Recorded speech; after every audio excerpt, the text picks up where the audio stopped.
আসসালামু আলাইকুম। আশা করি আপনারা সকলেই ভালো আছেন। চাকরির সংবাদ পত্রিকা পুরো 7 দিনের সরকারি এবং বেসরকারি পত্রিকাটি আমি ওপেন করে রেখেছি আপনাদের জন্য। দেখতে পাচ্ছেন লক্ষ কোটি বেকার তরুণ তরুণীর প্রিয় পত্রিকা, যেটা 7 জুন শুক্রবারের পত্রিকাটি প্রকাশ করা হয়েছে। এই সপ্তাহে পত্রিকাটির ভিতরে প্রায় 5,000 পদের বেশি পদ সংখ্যা রয়েছে। যেমন এখানে উপজেলা পরিবার পরিকল্পনা কেন্দ্রে 1195 জন লোককে নিয়োগ দেওয়া হবে। দেখতে পাচ্ছেন একটি মাত্র প্রতিষ্ঠানে যেখানে 1193 জন লোককে নিয়োগ দেওয়া হবে, এরকমের প্রায় 5,000 পদেরও বেশি লোক সংখ্যা নিয়োগ দেওয়া হবে। সো এই ভিডিওটির মাধ্যমে এই সপ্তাহের এই পত্রিকাটি সম্পর্কে বিস্তারিতভাবে দেখানোর চেষ্টা করব। আশা করি পুরো ভিডিওটি কন্টিনিউ করলে চাকরির পত্রিকাটি সম্পর্কে বিস্তারিতভাবে জানতে পারবেন। পাশাপাশি নিয়মিত চাকরির সার্কুলার সংক্রান্ত তথ্য পেতে আমাদের ইউটিউব চ্যানেলটি সাবস্ক্রাইব করে পাশে থাকা বেল বাটনটি অল করে রাখুন, যাতে করে প্রতিনিয়ত আপডেট সকল চাকরির সার্কুলার পেয়ে যান সবার আগে। এবং অলরেডি যারা সাবস্ক্রাইব করেছেন তাদেরকে অসংখ্য ধন্যবাদ আমাদের সাথে থাকার জন্য। সো আমরা এখন দেখে নেওয়ার চেষ্টা করব কোন কোন প্রতিষ্ঠানে কতজন লোককে নিয়োগ দেওয়া হবে। যেমন Bangladesh India friendship power company লিমিটেডে যেখানে 34 জন লোককে নিয়োগ দেওয়া হবে। ঢাকা প্রকৌশল ও প্রযুক্তি বিশ্ববিদ্যালয়ে 35 জন লোককে নিয়োগ দেওয়া হবে। স্বাস্থ্য ও পরিবার কল্যাণ মন্ত্রণালয়ে 17 জন লোককে নিয়োগ দেওয়া হবে। যেখানে এসএসসি সমমানের পাশ থেকে শুরু করে এসএসসি এইচএসসি স্নাতক ডিগ্রি পাশে কিন্তু আপনারা আবেদন করতে পারবেন। তারপর হচ্ছে উপজেলা পরিবার পরিকল্পনা কেন্দ্রে যেখানে 1195 জন লোককে নিয়োগ দেওয়া হবে। এই পদগুলোর ক্ষেত্রেও মিনিমাম অষ্টম শ্রেণী পাশ থেকে শুরু করে অষ্টম শ্রেণী পাশ, এসএসসি এইচএসসি স্নাতক মাস্টার্স ডিগ্রি পাশে আপনারা আবেদন করতে পারবেন। জেলা প্রশাসক ঝিনাইদহ যেখানে 14 জন লোককে নিয়োগ দেওয়া হবে। বরিশাল বিশ্ববিদ্যালয়ে 25 জন লোককে নিয়োগ দেওয়া হবে। কৃষি তথ্য সার্ভিসে 10 জন লোককে নিয়োগ দেওয়া হবে। যশোর বিজ্ঞান প্রযুক্তি বিশ্ববিদ্যালয়ে 17 জন লোককে নিয়োগ দেওয়া হবে। গ্রামীণ ফোন কোম্পানিতে 728 জন লোককে নিয়োগ দেওয়া হবে, যেখানে সারা বাংলাদেশের সকল জেলা থেকে নারী এবং পুরুষ উভয় প্রার্থীগণ আবেদন করার সুযোগ রয়েছে। 18,500 টাকা থেকে শুরু করে 37,550 টাকা পর্যন্ত বেতন প্রদান করা হবে। অষ্টম শ্রেণী পাশ থেকে শুরু করে এসএসসি এইচএসসি স্নাতক পাশে আপনারা আবেদন করতে পারবেন। ব্যবসা পাবলিক স্কুল অ্যান্ড কলেজে 9 জন লোককে নিয়োগ দেওয়া হবে। পাবনা বিজ্ঞান ও প্রযুক্তি বিশ্ববিদ্যালয়ে 8 জন লোককে নিয়োগ দেওয়া হবে। তারপর হচ্ছে বাংলাদেশ ফিল্ম সেন্সর বোর্ডে 3 জন লোককে নিয়োগ দেওয়া হবে। কর কমিশনার অঞ্চল 11তে 11 জন লোককে নিয়োগ দেওয়া হবে। আটঘরিয়া পৌরসভা কার্যালয়ে 7 জন লোককে নিয়োগ দেওয়া হবে। মুন্সিগঞ্জ কলেজে 4 জন লোককে নিয়োগ দেওয়া হবে, যেখানে অধ্যাপক থেকে শুরু করে অফিস সহকারী কাম কম্পিউটার পর্যন্ত নিয়োগ দেওয়া হবে। জেলা পরিষদ নোয়াখালীতে 4 জন লোককে নিয়োগ দেওয়া হবে। জাতীয় বিজ্ঞান ও প্রযুক্তি জাদুঘরে 2 জন লোককে নিয়োগ দেওয়া হবে। ডেন্টাল পার্কে 30 জন লোককে নিয়োগ দেওয়া হবে। Bandarban cantonment public school and কলেজে 9 জন লোককে নিয়োগ দেওয়া হবে। বিকাশ গ্রুপে সম্পূর্ণ নতুনভাবে আরো একটি নিয়োগ প্রকাশ করেছে।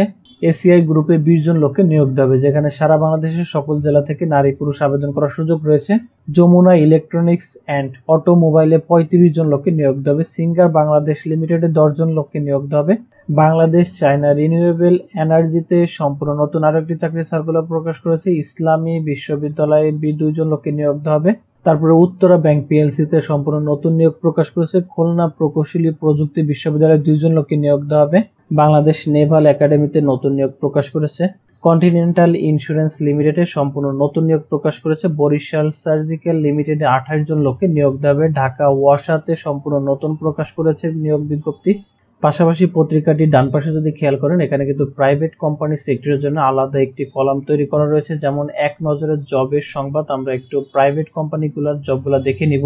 লঙ্কা বাংলা ফাইন্যান্স পিএলসি তে নতুন নিয়োগ প্রকাশ করেছে, যেখানে আবেদনের লাস্ট ডেট হচ্ছে 15 জুন পর্যন্ত আপনারা আবেদন করতে পারবেন।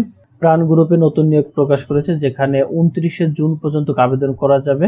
প্রমি অ্যাগ্রো ফুডস লিমিটেড যেখানে 10 জুন 2024 তারিখ পর্যন্ত বাংলাদেশের সকল জেলা থেকে নারী পুরুষ আবেদন করতে পারবেন। বম্বে সুইটস অ্যান্ড কোম্পানিতে সম্পূর্ণ নতুন নিয়োগ প্রকাশ করেছে, যেখানে 19 জুন পর্যন্ত আবেদন করা যাবে। মিনা বাজারে সম্পূর্ণ নতুন নিয়োগ প্রকাশ করেছে, যেখানে 2 জুলাই পর্যন্ত আপনারা আবেদন করতে পারবেন। ইউএস বাংলা এয়ারলাইন্সে সম্পূর্ণ নতুন নিয়োগ প্রকাশ করেছে, যেখানে বিডি জবস এর মাধ্যমে আপনারা আবেদন করতে পারবেন। 30 জুন পর্যন্ত আবেদন করা যাবে। মিউচুয়াল ট্রাস্ট ব্যাংক পিএলসি তে সম্পূর্ণ নতুন নিয়োগ প্রকাশ করেছে, যেখানে 12 জুন পর্যন্ত আপনারা আবেদন করতে পারবেন। সম্পূর্ণ আবেদনটি অনলাইনের মাধ্যমে সাবমিট করা যাবে। আইপিডিসি ফাইন্যান্স লিমিটেডে সম্পূর্ণ নতুন নিয়োগ প্রকাশ করেছে, যেখানে 28 জুন 2024 তারিখ পর্যন্ত আপনারা আবেদন করতে পারবেন। bdjobs.com এর মাধ্যমে আবেদন করা যাবে। কর্ণফুলী গ্রুপে সম্পূর্ণ নতুন নিয়োগ প্রকাশ করেছে, যেখানে bdjobs.com এর মাধ্যমে আপনাদেরকে আবেদন করতে হবে। 28 জুন 2024 তারিখের ভিতরে আবেদন করতে হবে। প্রাণ RFL গ্রুপে সম্পূর্ণ নতুন নিয়োগ প্রকাশ করেছে, যেখানে 29 জুন 2024 তারিখ পর্যন্ত অনলাইনের মাধ্যমে আবেদন করতে পারবেন। আবুল খায়ের গ্রুপে সম্পূর্ণ নতুন নিয়োগ প্রকাশ করেছে, যেখানে 15 জুন 2024 তারিখ পর্যন্ত bdjobs.com এর মাধ্যমে আবেদন করতে পারবেন। তারপর হচ্ছে ঠ্যাঙ্গামারা মহিলা সবুজ সঙ্গে সম্পূর্ণ নতুন নিয়োগ প্রকাশ করেছে, যেখানে আবেদনের লাস্ট ডেট 12 জুন পর্যন্ত আবেদন করতে পারবেন। অ্যাডভান্স কেমিক্যাল ইন্ডাস্ট্রিজের সম্পূর্ণ নতুন নিয়োগ প্রকাশ করেছে, যেখানে 21 জুন 2024 তারিখ পর্যন্ত আবেদন করতে পারবেন। মিনিস্টার হাইটেক পার্ক লিমিটেডের সম্পূর্ণ নতুন নিয়োগ প্রকাশ করেছে, যেখানে 22 জুন 2024 তারিখ পর্যন্ত আবেদন করতে পারবেন। রূপায়ণ গ্রুপের সম্পূর্ণ নতুন নিয়োগ প্রকাশ করেছে, যেখানে 19 জুন 2024 তারিখ পর্যন্ত bdjobs.com এর মাধ্যমে আবেদন করতে পারবেন।